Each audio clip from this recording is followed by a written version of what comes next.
A very good morning, good evening, and good afternoon, ladies and gentlemen. Thank you so very much for tuning on to the Life Signatures Radio. We are going strong. We continue to talk about these things. Actually, this is a daily show where I talk about purpose, productivity, and resilience. If you're looking for a show, an episode, you're looking for a podcast that is going to instruct, it's going to inspire, it's going to motivate, it's going to make you to scratch your head to think about your life in terms of your purpose, in terms of how productive you are, in terms of how resilient you should be. This is it. We do it on a daily basis. Right now, we are deep in the middle of a series. We've been talking about raising spirit-led children, and by God's grace, we'll continue to talk about the same today in this very episode. We've just come from a very, very, very long messages and episodes that we've been talking about the same subject, and we are not anywhere close to finishing this. So today we continue to delve in and to go deeper, even as we learn how to raise a spirit-led children. Stay tuned.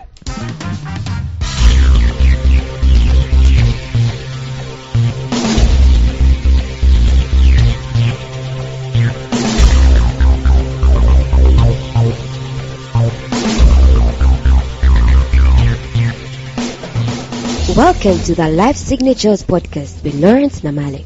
Lawrence is a life coach, author, and keynote speaker who loves to tackle different topics on purpose, productivity, and resilience. His mission in life is to awaken all your boundless possibilities available in you.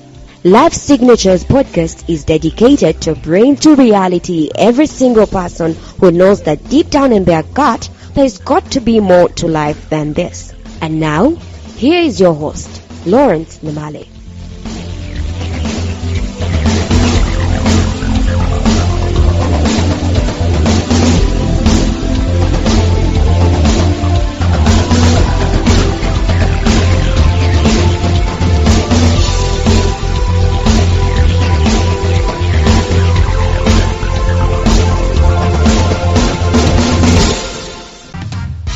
It is not a religious post. It is not a religious episode. You see, matters related to the spirit are not religious things, although they touch on religion. But they cannot only be prosecuted by religion alone. You know, I can prove this to you because if you are not in any organized religion, if you're not subscribed to any organized religion, you still have these thoughts and these longings and these desires and these visions and these passions. Those are spiritual things. They are human. The human is actually a spirit. We are not just flesh and bone and blood. We are spirits. And we perceive things in the spiritual arena. Things, of course, there are people who can prosecute matters in the spiritual arena better. Those ones who have given themselves to religion and all that stuff. But it is not a reserve of religion. Spirit is not a reserve of religion. It's a human experience. We are spirits as human beings. And therefore, if we are in any way interested in parenting, interested in educating, interested in raising spirit-led children, and that's what we should do actually. I do posit here that some of the problems we have, even you as an individual, some of the issues you've had in your life probably are because the spirit angle of your life was negated. It wasn't emphasized. You came, you were born, nobody considered you a treasure. Nobody considered you a spirit. Nobody considered that you are a messenger of the divine. You've been sent here to do stuff. So if you've been sent, you must be having a message. That message is the spirit. It is your passion. It is your core work. It is the things that God has set aside for you to be able to do. That's why you have a spirit inside of you. Let me tell you this, my friends, ladies and gentlemen. If ever there was an absence of the spirit in humanity, that's the end of humanity. That's it. Any successful conglomerate, any multinational, even local company or organization, it is successful because of the spirit within the organization. And every time an organization's spirit is curtailed, for profits. You want to focus more on profits and forget about what brought you to where you are. Anytime the spirit of an organization is curtailed, that organization goes down. I think there's a guy, I read a story about a guy who handed over the reins of his organization that he had formed. It was a coffee, I forgot the name of this. It's a coffee restaurant, I think. Is it Starbucks? Maybe it could be Starbucks. So this owner of this organization handed over the reins of the organization to the next generation, appointed a CEO, and let them lead. You know what? Those guys who came in, they put to shelf the matters related to the spirit of that particular organization. And they wanted to go after profit. So the decisions that they were making were about maximizing profits, but at the expense of the spirit of the organization, which is people. The owner could not stand it, so he came back. And I'm told on particular weeks, they shut down the whole franchise to retrain everybody on the matters related to the spirit of the organization. And then they reopened. Let me tell you this. If we disciple ourselves and we disciple our children in matters related to the spirit, that's the way to go. Because we've tried this other one and it is only helping a few individuals who are book smart.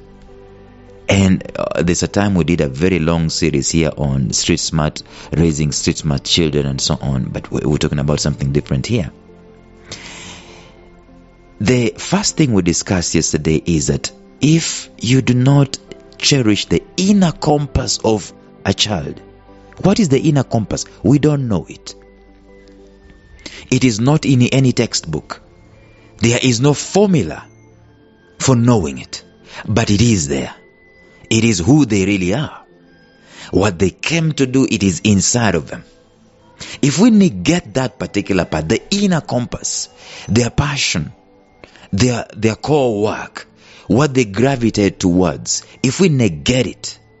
Today I was in church and I saw the pastor's kid. I think he was 1 year old. I think he's 1 year or something. Maybe 2 years. Maybe 2. I don't know. But you know what this guy was doing? He had 2 marker pens in his hand, and as the songs were going on, he was pretending like he's a drummer, drumming. Not every kid does that, but this one, he's doing it.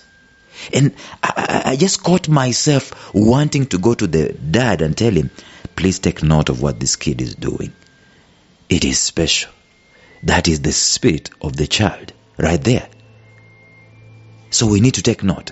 The inner compass of that particular child is not known. And we spoke about these things in the previous episodes. We said that sometimes the environment is going to bring these things to the fore. Sometimes its hardship is going to bring these things to the fore. You cannot miss it. The thing is that when it shows up, when the inner compass expresses itself, we should not shut it down.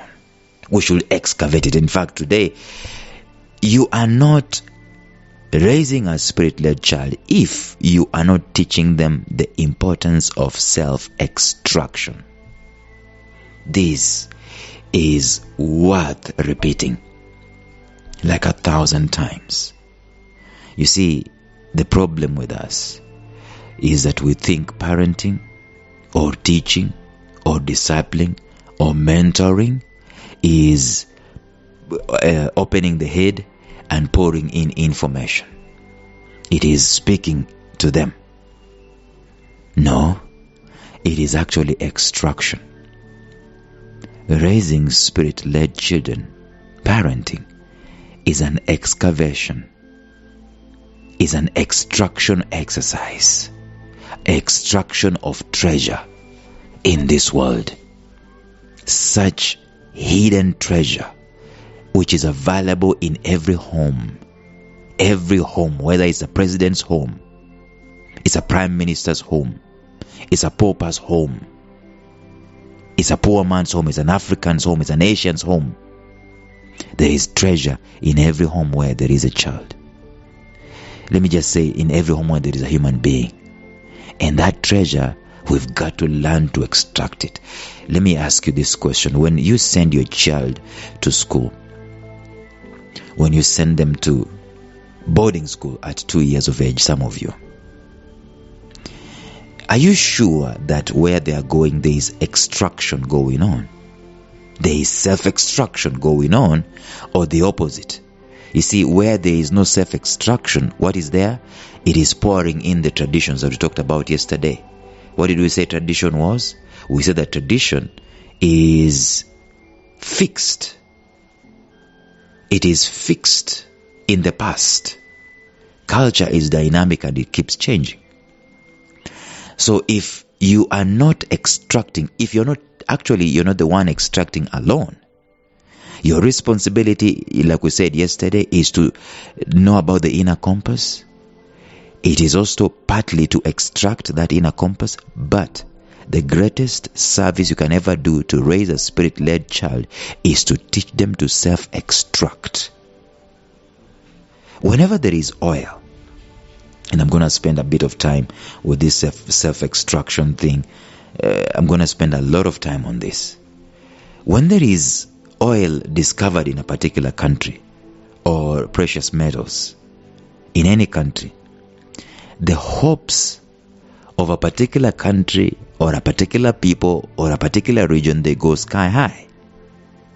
People know that in due time, treasure will be unearthed and their lives will be changed for the better, because the value of exchange of the treasure that has been unearthed is going to it's going to reach out and touch their lives directly and indirectly. And in some extreme cases, people go to war.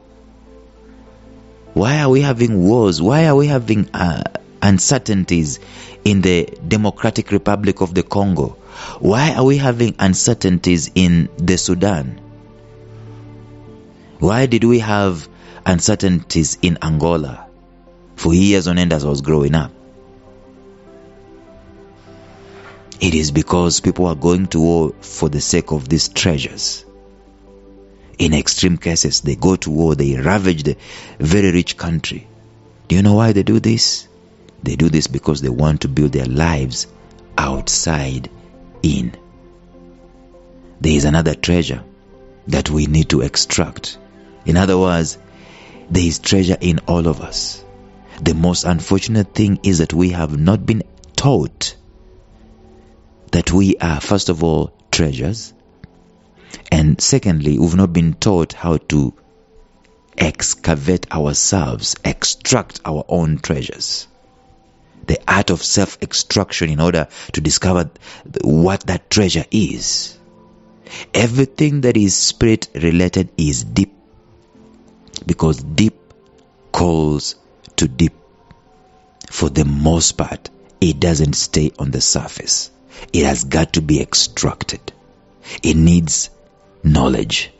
It needs patience. It needs time. It needs process. It needs sensitivity. It needs risking. It needs courage. It needs careful extraction in order to bring it to the surface. And we've got to be aware of this. We're going to continue talking about self-extraction in the episode that is going to follow. But I wanted us to note this, that we are totally oblivious of the message of self-extraction from people.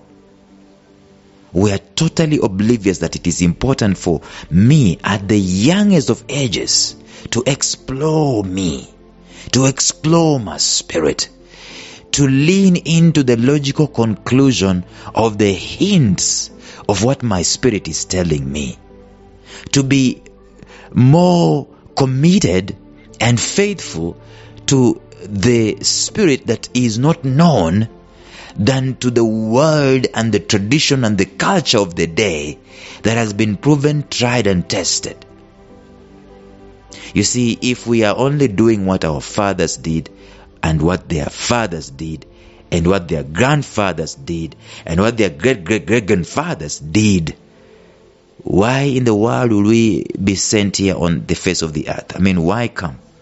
Why should I come to live here if my coming is to repeat what my father did?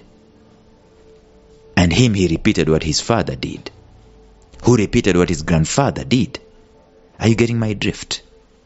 We need to learn, instead of just being faithful to what our fathers have done, we need to learn to start excavating and extracting ourselves. So you are not raising a spirit-led child if you are not teaching them the key and the art and the science of self-extraction.